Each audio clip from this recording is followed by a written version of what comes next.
Hey everybody, my name's Mitch, and today I'm going to talk about my top 16 dungeon crawler-ish games that are really good for solo as of 2023. So you might ask why 16 and why dungeon crawler-ish games, and those are both because of the same thing, which is if we try to limit the games to just the ones that are explicitly in a dungeon, well, there's not as many of those. There's a lot of games that are close to that, but are not really in the dungeon. Some of them you might even consider adventure games. So this list is something that I'm hoping that the people that watch it, if you're interested in dungeon crawler type of games, or really the games that are about moving around and trying to find the enemies, the monsters, and defeat the monsters, that I might give you some ideas to consider that you might not have thought about before. The other thing I wanted to do is tell you the kinds of games that I'm interested in, or my particular interest in games, so that you can maybe adjust the order as you think about which games that you're interested in. So I am not particularly interested in campaigns because I don't like to keep track of the weapons or the character abilities and the upgrading between play sessions. I prefer to have a game that if you're going to level up, you level up within that play session. So games that have a lot of one-shot sessions are ones that I particularly prefer.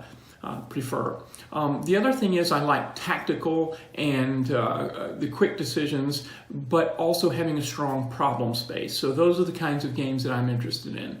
The order also, I'm going to try to put them in the order of how often they get to the table, how much I like playing them, and also the other thing is a quintessential dungeon crawler game. So there are some games that may be further up the list because they are more of a dungeon crawler than other ones that I might play more often. So the order might change from day to day depending upon what I'm interested in. So for example, if I'm wanting to play something quick and light versus something that's longer and takes maybe even a couple of hours to play. Before we actually get into the game rankings, I want to go over our rating system that I'm going to show at the end of each game. I'm not going to give each game an overall score, but instead I'm going to rate them on a couple of areas. The first one is the dungeon crawler feel, and I'm going to rank that for a 1 to 5. And ease of play. Ease of play can be setup, it can be how hard it is to learn or remember the rules. Especially I'm going to think about it from a solo play perspective. If I have to play multiple characters, that will get a lower score than if I can play true solo. And also upkeep of weapons and characters. Those will all go into ease of play. Then I'll have satisfying actions.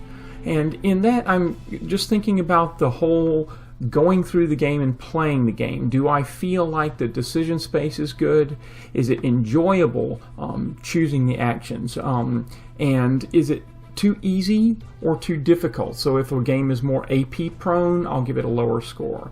And then the other thing is, can I adjust the difficulty easily? If I can adjust the difficulty of a game to suit my particular play, that will get a higher score. Then we'll list how long it is to play, the time to play. And finally, fun versus accomplishment. What does it feel like when I play that game? Okay, so let's talk about the games. My number 16 game is a little game called One Deck Dungeon. This game has a dungeon theme to it, but it's really a dice placement game where you're trying to defeat enemies by placing dice on them as you roll them. This game could be your number one if you don't really care too much about the dungeon theme and you're not really worried so much about defeating the monsters, but are really interested in dice and solving these puzzles. One other thing that might make One Deck Dungeon your number one game is if you're looking for a game that's very portable. As you can see, it's tiny and you can just take it wherever you want. It's very easy to pull out and play. What's unique about this game is that you flip over cards and you choose different cards as you're exploring the rooms in the dungeon, and then as you defeat the monsters you can add them to your abilities. What I like best about this game is trying to solve these puzzles and the ways that you can power up by choosing which enemy you wish to defeat or avoid. The reason it's not further up on my list is that I'm really looking for that fighting the monster kind of feeling, and I don't really get it from here. And there are other games that I like better for the dice placement. What to watch out for. The game says it plays in about 30 minutes, but it can be a bit AP prone, and you have to go through this deck of dungeon rooms 3 times. So it actually turns out that it plays quite a bit longer unless you really love this kind of game. As far as dungeon crawler feel, I put it at a 3. It does have a dungeon kind of theme to it, but it really doesn't immerse you in the idea of dungeons.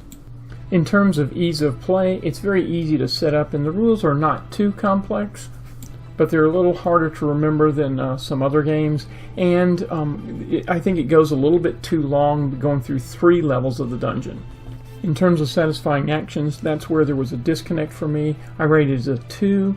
The problem-solving space was not very interesting to me compared to other games, and it's quite disconnected from what a dungeon crawler typically is. For time to play, I put that at about an hour, and fun versus accomplishment, I think of it more as an accomplishment if I do well in this game. My number 15 game is something that you might not think of as a dungeon crawler, and that is Roll Player. And in particular, Roll Player with the Monsters and Minions expansion. Like One Deck Dungeon, this game might be your number 1 if you really love dealing with dice and like that dungeon kind of theme. Thematically, what's unique about this game is that you're actually creating an RPG character through rolling dice.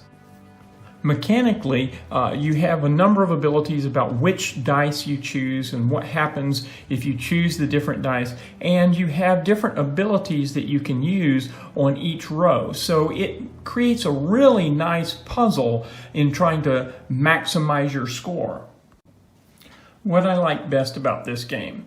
Well, I was actually surprised. Before I ever got Roll Player, I thought, oh, I'll never like that game. But once I got it and started playing with it, it is a really nice puzzle. Especially with this Monsters and Minions expansion, you get to fight these monsters. You choose the different cards that allow you to level up or add to your abilities. And so it's a really nice puzzle space. But in addition, one of the things that I like about games is I think of it as almost interacting with the art. The art is really nice for that medieval dungeon crawler type of feeling. And even though this is not really a dungeon crawler, I get a kind of feeling of interacting with that world.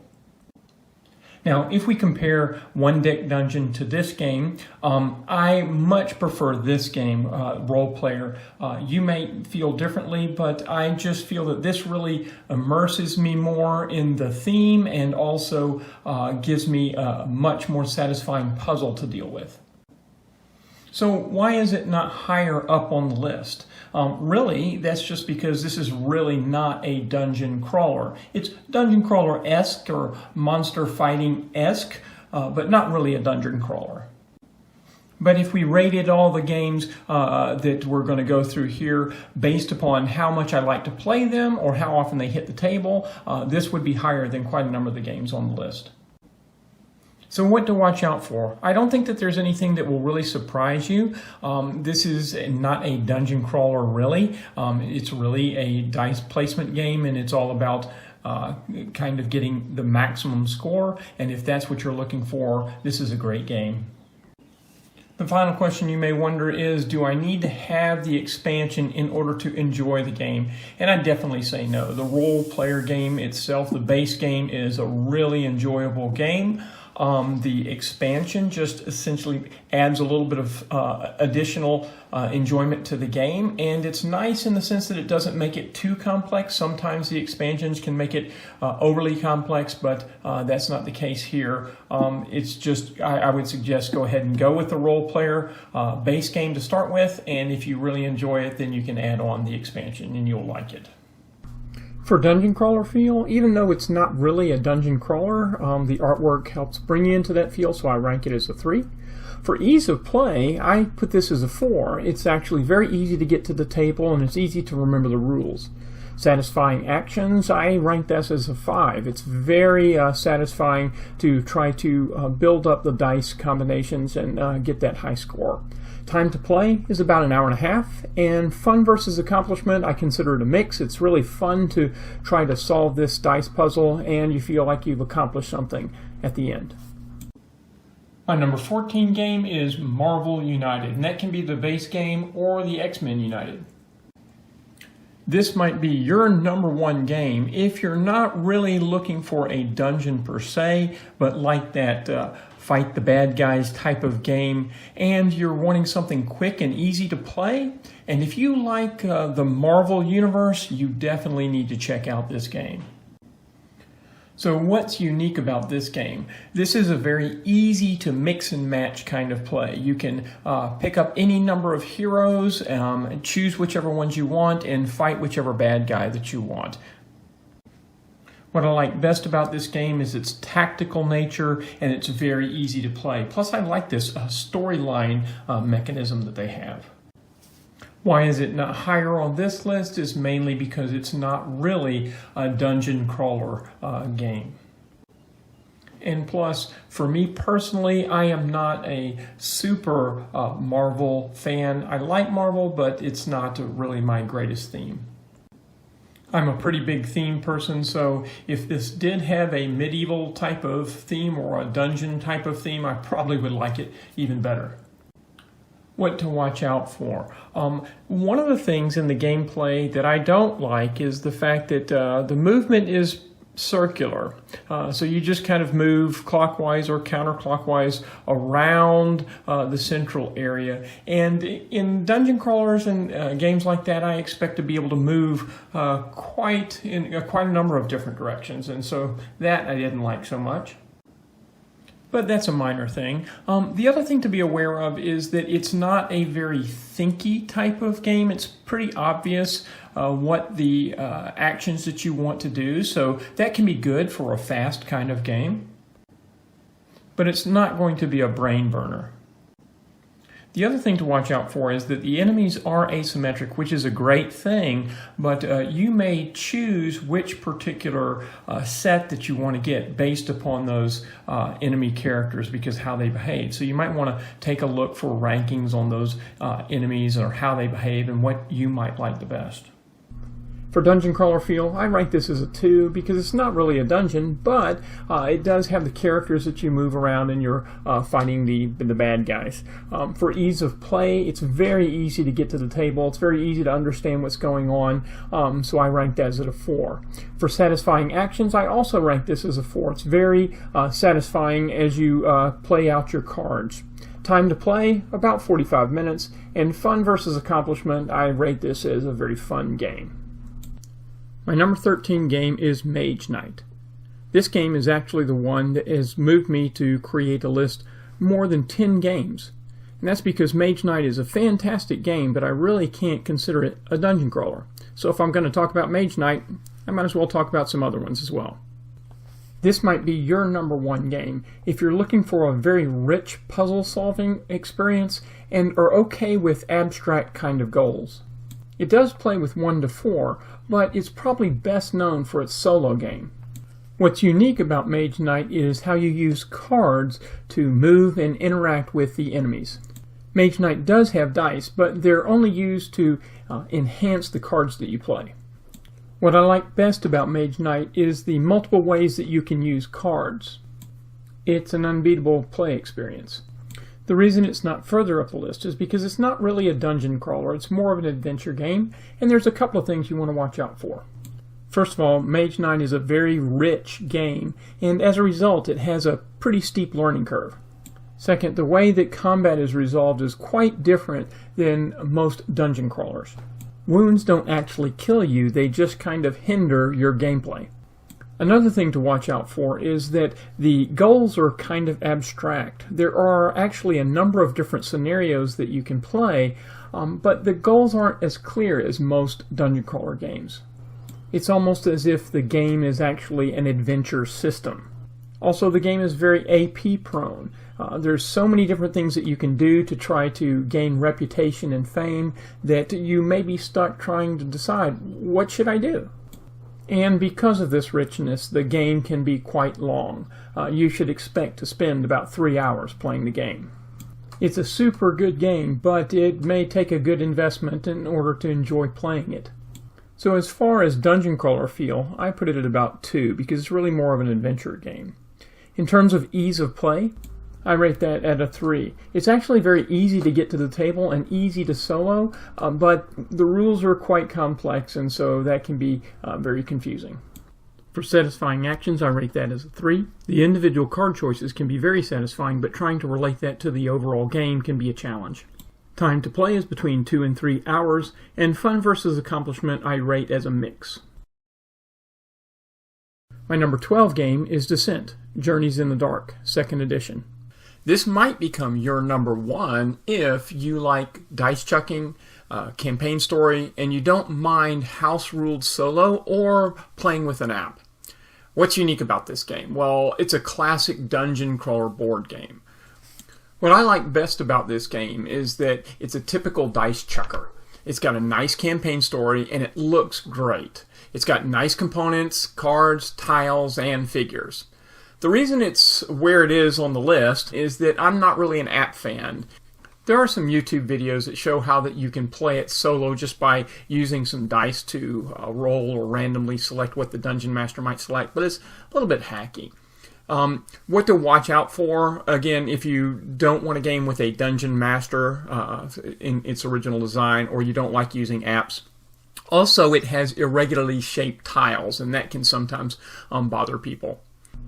For dungeon crawler feel, I rank this as a 4. It's not literally a dungeon, but it feels like it in many different rooms and different areas, and you're moving your characters around.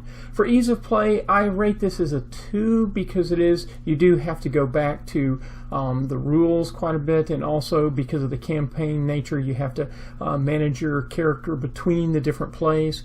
For satisfying actions, I rank this as a 3. It does feel very satisfying. Time to play, I rate it between 1 and 2 hours. And fun versus accomplishment, I consider it a mix. It's both fun, and you do feel like you've accomplished something. My number 11 game is Masmorra: Dungeons of Arcadia. This might become your number 1 if you enjoy dungeon exploration, unique dice management, leveling up, and you don't mind dice monsters or only just a couple of scenarios and there's no campaign mode. What I like best about this game is that it has unique dice manipulation. I also enjoy the way the leveling up works and the art style. The reason it's not higher on the list is that I found out that I really don't enjoy dungeon exploration so much. I like it when you can actually see the dungeon from the beginning. And in this particular game, there's really only 2 scenarios. So you would be playing those same kind of scenarios over and over. So the variety is really in the monsters that come out and the tiles that come up in what order. Also, the complexity and the rules. So we'll get to that. So what you would watch out for is the monsters in this particular game are actually dice. Now, I think that that's pretty cool. So I don't have any problem with it. The dice are really nice. But some people, if you're wanting figures or something like that for the monsters, you may not like it. The other thing is there's not a real complex decision space. So it's fairly simple that way, and it kind of moves slowly through the dungeon, and there's a pretty poor rule book. It's pretty bad. You have to kind of go through Board Game Geek to resolve some of the issues there. For dungeon crawler feel, I rate this as a 3. It does have a very good dungeon feel from the artistic standpoint, but I think the tile exploration takes away from that. You can't really see all the rooms at once until the end. For ease of play, I consider it a 3. It's very easy to get to the table, but because of the rule book and some of the difficulties with the rules, that takes it down quite a bit. Satisfying actions, I again rate this as a 3. In some ways the mitigation of the dice is very fun, but in general it's not as satisfying as I'd like at the end. Time to play, about an hour and a half, and fun versus accomplishment, I consider it a mix. My number 10 game is Dragonfire. This might become your number 1 game if you enjoy deck building and you don't need figures and tiles, and you're okay if things are sometimes a little hard. What's unique about this game is that it's a dungeon crawler, but it's in kind of a card form. What I like best about this game is there's a good level of card choices to build your deck. It's not too complex, not too simple. So there's a really good decision space about building the deck and about trying to defeat the monsters. Why it's not higher up the list is that further up the list are the figure and tile based kinds of games, more the classical dungeon crawl type. But this is a very fun game. What to watch out for: you need to really be careful about what it is that you're looking for when you consider this game. Think of it as an abstract RPG type of game where you are leveling up your character between each scenario in a campaign type of style. So if you're interested in one-shot solos, which are fine, you can do those, but you need to know that the rules and the cards and all are built around this leveling up kind of system. So as a result, the rules can be a bit complex to understand.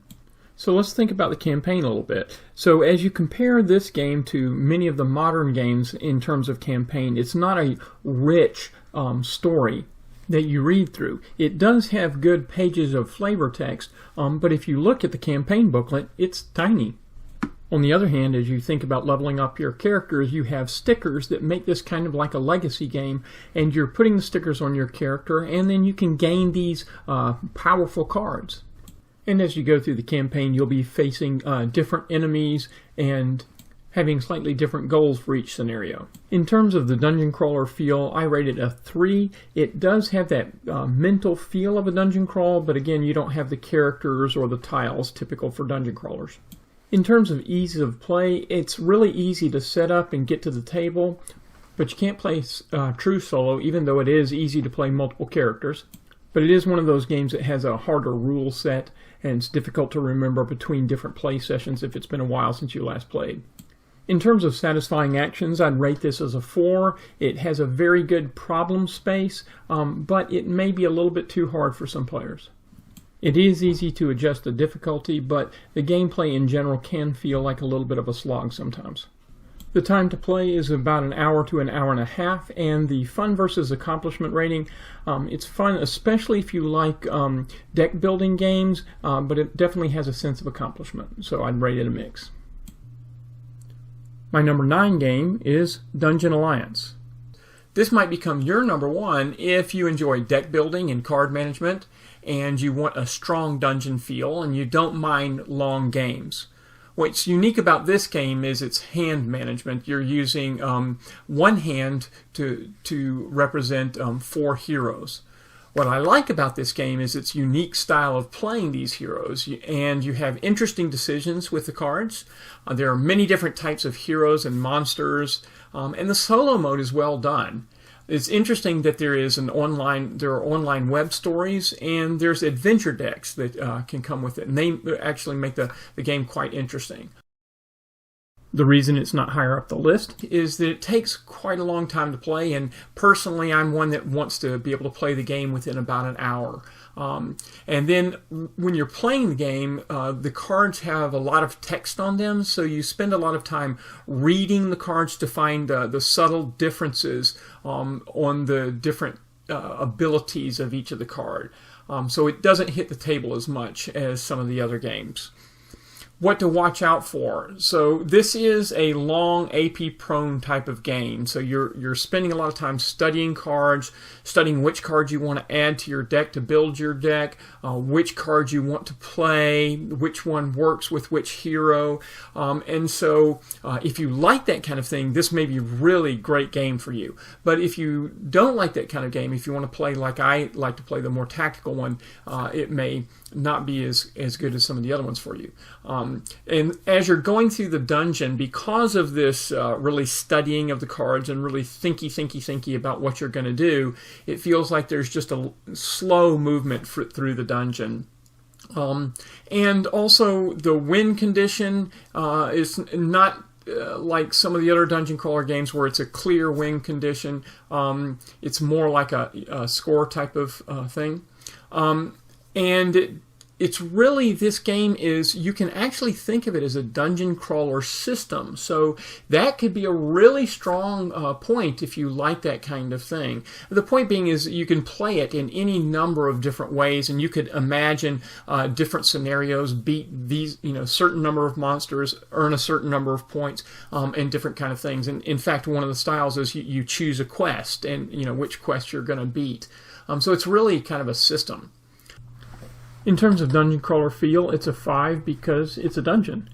Ease of play, I rate it as a 2 because it is a little bit hard to remember the rules and sometimes a little bit challenging. Satisfying actions, I would say I'd rank it as a 3 because the actions are very interesting, but it takes some time to study the cards and all. Time to play this is a longer game, so 2 to 3 hours. And fun versus accomplishment, it really feels like an accomplishment that you're achieving. My number 8 game is Gloomhaven, and that includes Jaws of the Lion. Now, there's no doubt that this is a top game, but you might want to consider it whether or not it's a great solo game for you. This might become your number 1 game if campaign is important to you and the progression of a character is important. Also, if you enjoy studying cards, knowing all about them and choosing the right cards, that's something that's important. And if you enjoy unique characters, so it has quite a number of characters and they're quite interesting.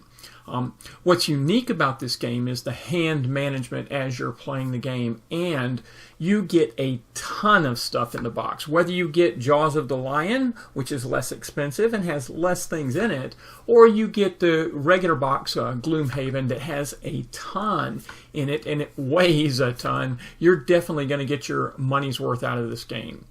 What I like best about this game is when I'm playing it, I'm choosing the cards to play in your hand. So that part of choosing the cards as I'm playing is really enjoyable, trying to figure out what the best choice is.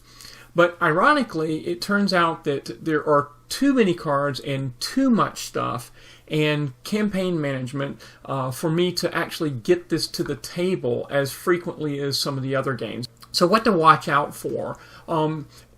It can be overwhelming choosing which cards. So at the beginning of each adventure, you actually you have more cards than you can actually use. So you have to cull out a certain set of cards that you're going, you won't use within the adventure. And so figuring out what are the right set of cards can take some time. And so that actually takes away from the gameplay itself, right? Now, if you've got lots of time and you just enjoy studying those cards, it can be fantastic. But if you just really want to get in, play the game, and get out, then that's takes away from that. And then also the characters. There are lots of different characters. And each of the cards, they have special cards, do have something special about them. But after you've played a number of them, they kind of feel a little bit superficially unique because basically it winds up that you're just trying to attack with a certain number of points and move a certain amount. And so, you think originally that there's a lot of combos that you want to create, and sometimes you can create combos, but it's not as easy to create them and as effective as you might think initially. And then if you aren't into the campaign playing, when you're playing the campaign, you have to keep track of the character and so manage which cards they have from session to session and which things that they've purchased and all that kind of thing. So if you're not really interested in maintaining that from game to game to game, you might want to be careful about that.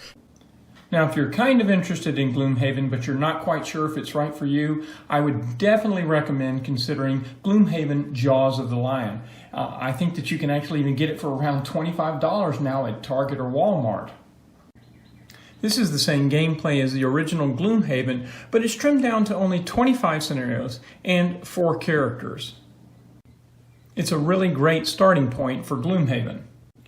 In addition to its smaller size, there are several things that make this excellent starting point for Gloomhaven. The first of all is, instead of having the different sized tiles that connect together, the scenarios are made up of a map inside a book that you can open up. So it's really easy to take out and play. In addition, the rules have been streamlined into a glossary and a learn-to-play guide. This learn-to-play guide is very easy to walk through to learn the mechanics of playing Gloomhaven. And in addition, you even have a handy tray for keeping all of your tokens, and things fit nicely in the box. In terms of dungeon crawler feel, I rate it as a 4. It's not really a dungeon, but it does have that kind of feel. In terms of ease of play, I rate it as a 2 because it's very large and hard to get to the table. It does have campaign play, which can be very valuable if that's what you're looking for, but that adds to the difficulty of keeping track of things. In terms of satisfying actions, I rate it as a 3. It does have a very good mechanism, but you can be very prone to AP. Time to play, I rate at about an hour and a half per session.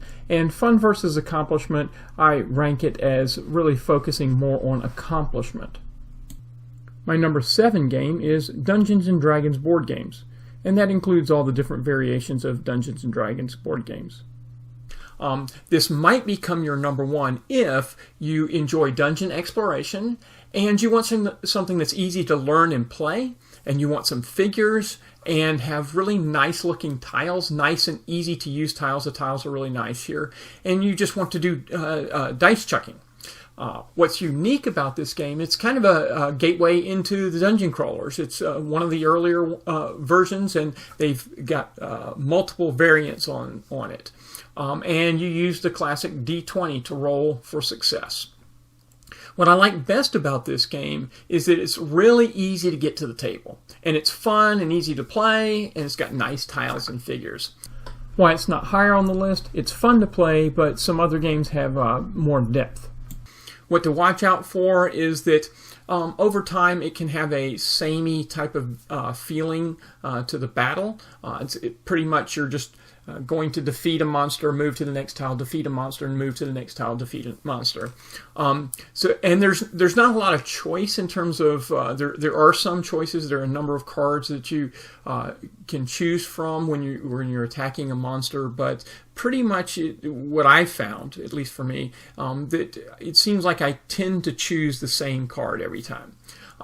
And there is a kind of a campaign, at least to the later games. The earlier ones were scenario driven, just one-shot scenarios.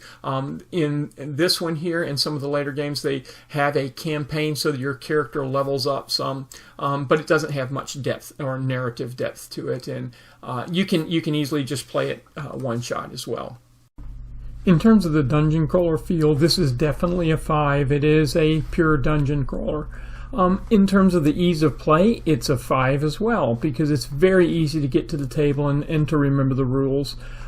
Satisfying actions, I rate it as a 3 because there's not really a whole lot of decision making that you have to have puzzly type of nature into it. Time to play is between 1 and 2 hours, and you can easily adjust that by how many tiles you put out. And fun versus accomplishment, this definitely is a fun game to play. My number 6 game is Zombicide, specifically Black Plague. I haven't actually played the other Zombicides. There's lots of different variants of it, but my preference is the Black Plague. This might become your number 1 game if you enjoy dice chucking fun and tons of monsters, and you don't mind managing 6 different characters, because you have to play this with 6 characters. But that's not too hard. What's unique about this game is the escalation of the monsters. So each scenario will have that same kind of feel where you start off, there's not too many of them, but by the end there's just a ton of monsters coming. Zombies.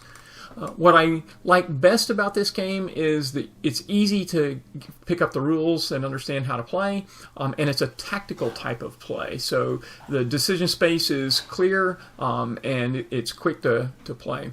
It's easy also to adjust the difficulty, and I like the components and look of the game, and the theme to it, the Black Plague theme to it.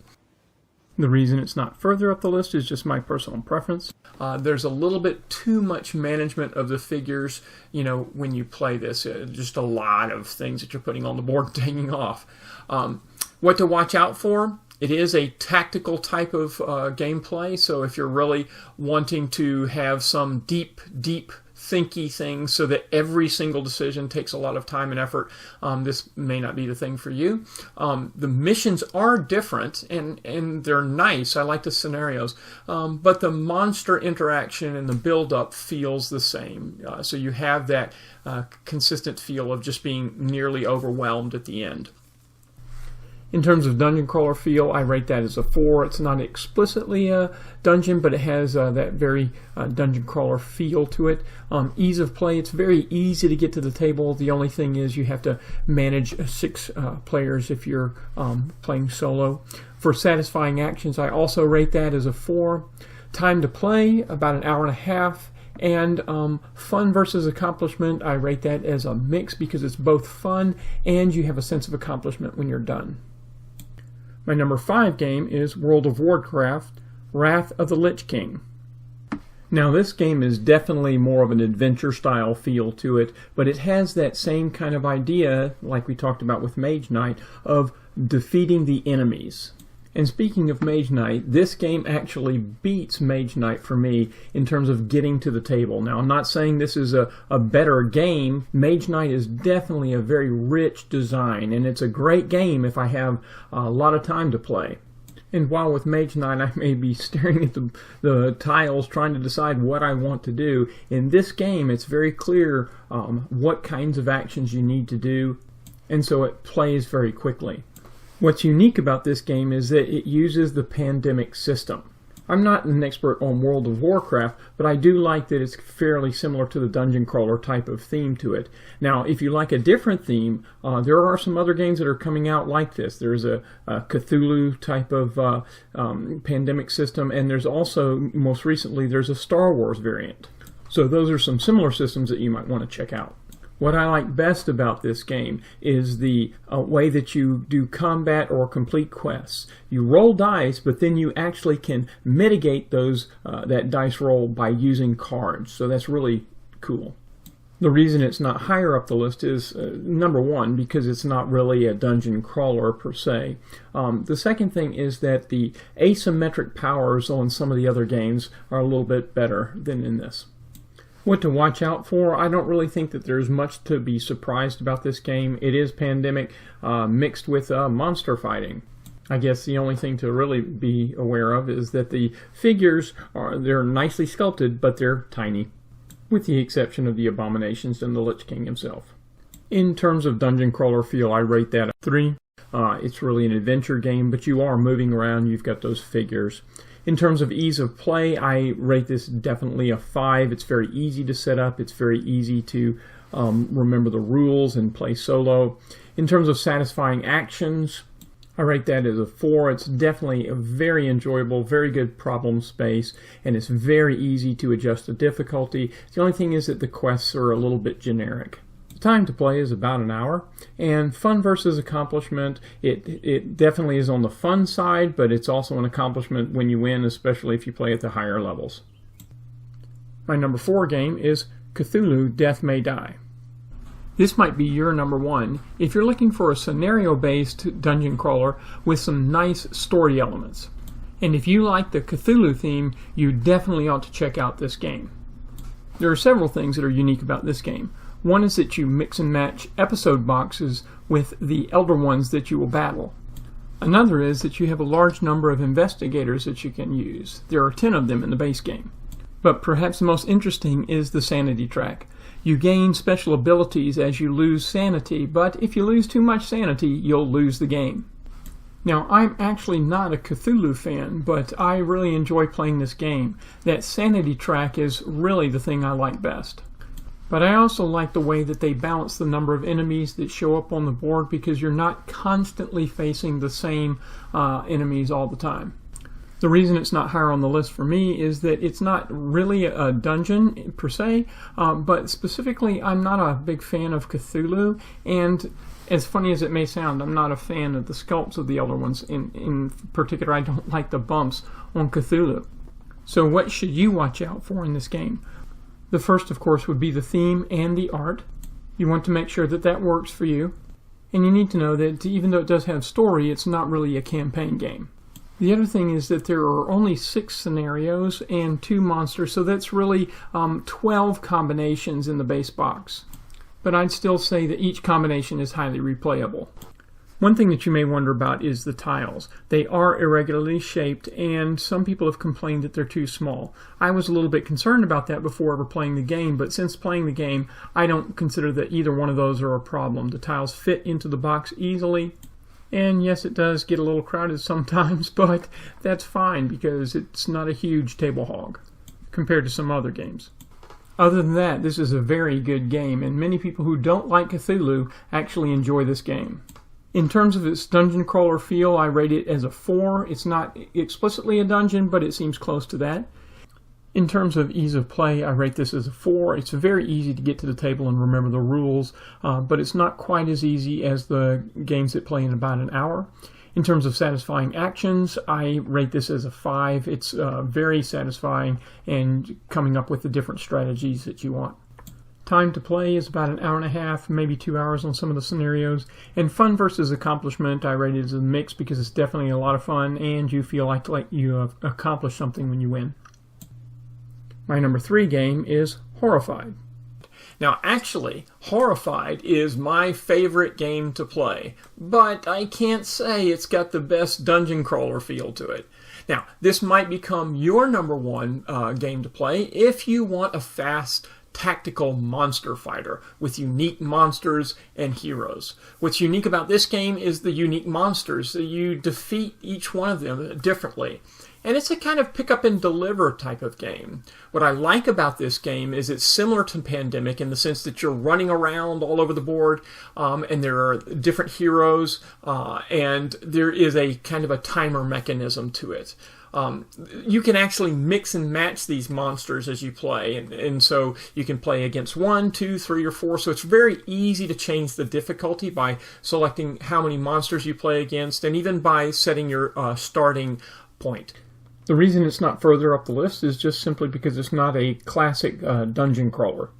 In terms of dungeon crawler feel, I rate it a 3 because it's not really a dungeon, but you still have that same feeling of the monsters moving around and you moving around to get them. In terms of ease of play, I rate it a 5. It's very, very easy to get to the table and to remember the rules. And it's very easy to do true solo and multi-handed. In terms of satisfying actions, I rate it a 5. It's very easy to know what the actions are, and they definitely make a difference. And it's super easy to adjust the difficulty. But you should be aware that the decisions are meaningful, but they're not difficult. So this is more of a tactical game, not a brain burner. Time to play is about an hour, and fun versus accomplishment, it's definitely a mix of lots of fun, and it's a good accomplishment when you're fighting against 4 monsters. My number 2 game is Keep the Heroes Out. This might be your number 1 if you're looking for a game that plays quickly, is based upon deck building, and has meaningful and yet easy to learn choices. What's unique about this game is it takes the dungeon crawler experience and flips it on its head because you're actually playing as the monsters defending against the heroes. I love this game, but what I like best about it is that the tiles and the cards have actions that are orthogonal, making the decisions very clear but meaningful. I love the artwork in this game, and it has 9 different monsters that you can play and 20 different scenarios, so there is a ton of replayability. The only reason it's not further up the list is my number 1 is a quintessential dungeon crawler. What to watch out for? This can be slower at the higher player counts. I do play it solo, but I have played it both true solo and two-handed. To play it 4 or perhaps even more players, I would have to house rule such that each player could only play about 2 cards or maybe 3, and then the heroes could go after about 6 cards. Some people have also complained about the difference in difficulty between the first level and the second level, but that's easily fixed by house rules. You can see my review or check out Board Game Geek to find out some more ideas about that. Another thing that people have complained about is that you can go from feeling like you're in control of the dungeon to nearly being overwhelmed very quickly. But I don't see that as a problem at all. I see that as the puzzle that you have to solve. And that's what makes it fun and challenging. A couple of other things to be aware of is that the art is very light. I like that a lot, but that doesn't mean that it's simplistic gameplay. The other thing is some people have complained about the hero tokens that come in the base box. They're fine, but the hero meeples that come in the Guildmaster's Revenge expansion are really nice. In terms of dungeon crawler feel, it's a 5. It's a dungeon. In terms of ease of play, I rate this a 5. It's very easy to get to the table, easy to remember the rules, and it's easy to even play solo. In terms of satisfying actions, I also rate this as a 5. It's enjoyable, it's a good problem space, and it's not too easy or too difficult, and yet you can easily adjust the difficulty. Time to play is about an hour, and fun versus accomplishment, this is definitely a mix. It's a lot of fun, and it feels like an accomplishment when you win. And my number one game for dungeon crawler-ish type of games is Massive Darkness 2, Hellscape.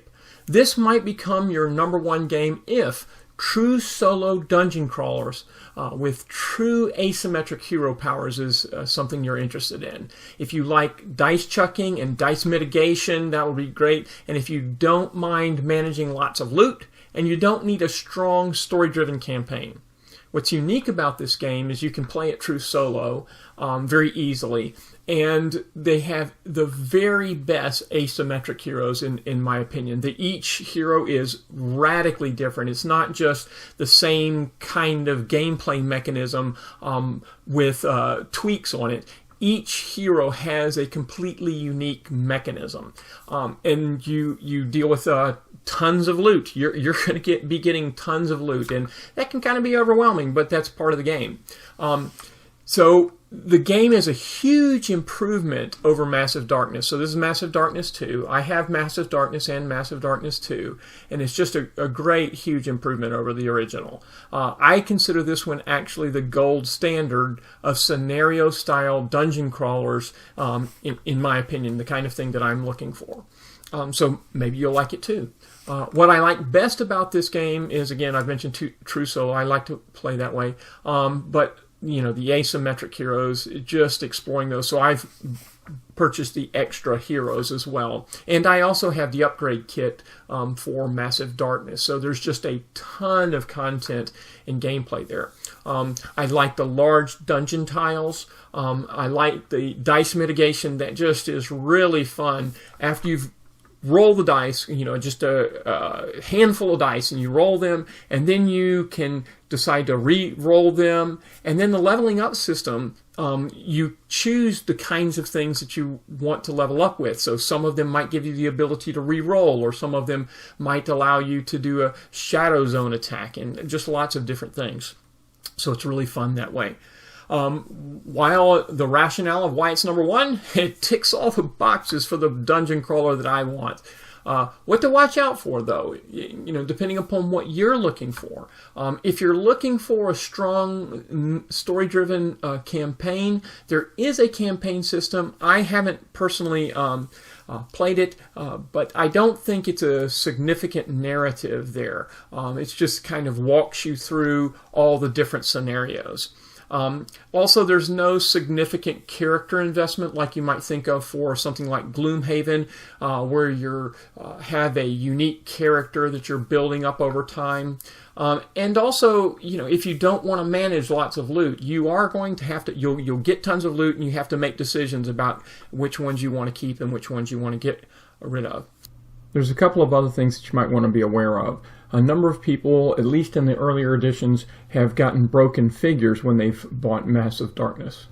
In fact, for me, the character Michael had the shield missing, but I just contacted the seller, and they sent me out a new figure.